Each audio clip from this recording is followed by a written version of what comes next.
पण अनुभव घेतलेला आहे। मला स्वतःला लिव्हरचा कॅन्सर झालं होतं, मी फक्त चेकअपला गेलो तरी 4.5-5 लाख रुपये मला फक्त चेकअपला लागले। आणि मी त्याच्यानंतर जेव्हा चेन्नईला गेलो डॉक्टर मोहम्मद रेलाकडे, तर फक्त 90,000मध्येच ते सर्व चेकअप होऊन गेलं। आणि एक प्रकारे या दवाखान्यात लूट आहे।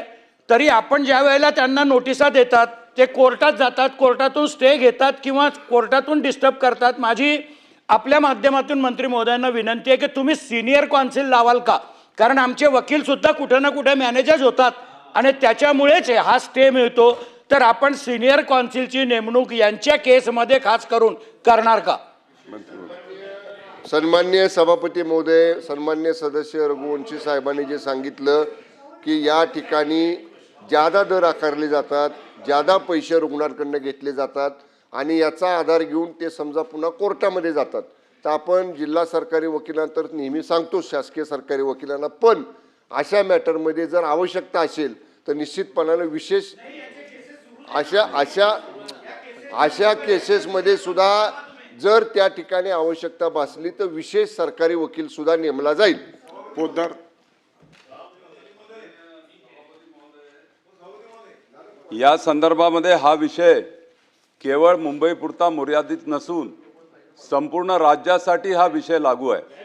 महाराष्ट्रामध्ये सभापती महोदय कॉर्पोरेट हॉस्पिटल्स हे मोठ्या प्रमाणावर प्रमोदजी माझ्यानंतर बोला, प्रमोदजी बसा।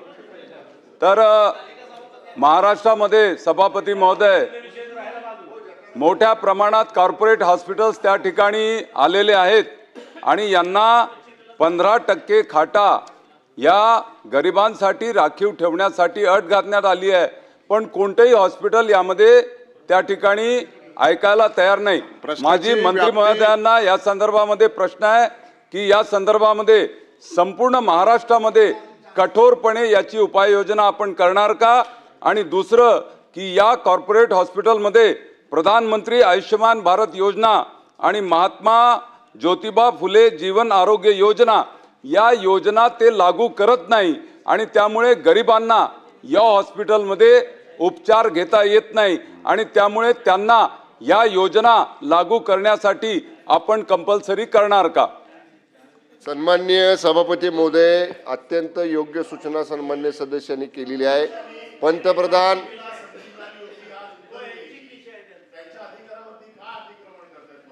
सन्माननीय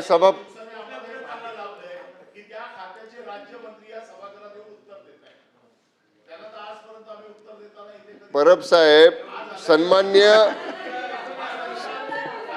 एक काय असू दे, बिलकुल काही नाही, चांगला समन्वय आहे, बोला। परब साहेब,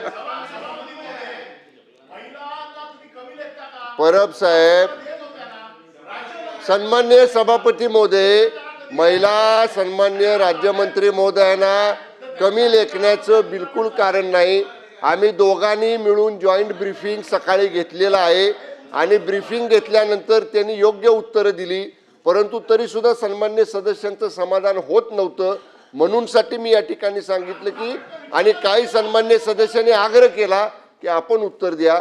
जे महात्मा फुले जन आरोग्य योजनेचा आणि पंतप्रधान जन आरोग्य योजनेचा विषय ज्या सन्माननीय सदस्यांनी उपस्थित केला, सक्त आदेश अशा सर्व चॅरिटी हॉस्पिटल्सला दिले जातील।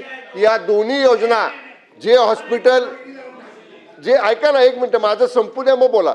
जे हॉस्पिटल एम्पॅनल्ड आहेत त्यांनी अनिवार्यच केलं पाहिजे आणि म्हणूनसाठी ज्या सन्माननीय आमदार महोदयांच्या अध्यक्षतेखाली जिल्हा स्तरावर समिती आहेत त्या सर्व आमदार महोदयांना विनंती पर्सनल पत्र देऊन केली जाईल की त्या अधिवेशन झाल्या बैठका घ्या आणि त्या समितीचे सदस्य सचिव ॲडिशनल कलेक्टर आहेत त्यांनाही सांगितलं जाईल की जे हॉस्पिटल्स ह्या योजना लागू करत नाहीत त्यांचा ड्राईव्ह घ्या, इन्स्पेक्शन करा आणि जर एवढं करून सुद्धा त्यांनी लागू केल्या नाहीत तर त्या हॉस्पिटलवर कडक कारवाई करू। निलमताई गोरे, एक मिनिट। तेव्हा माझी सभागृहाला विनंती आहे की या प्रश्नावर कमीत कमी 20 ते 25 वेळेला चर्चा झालेली आहे।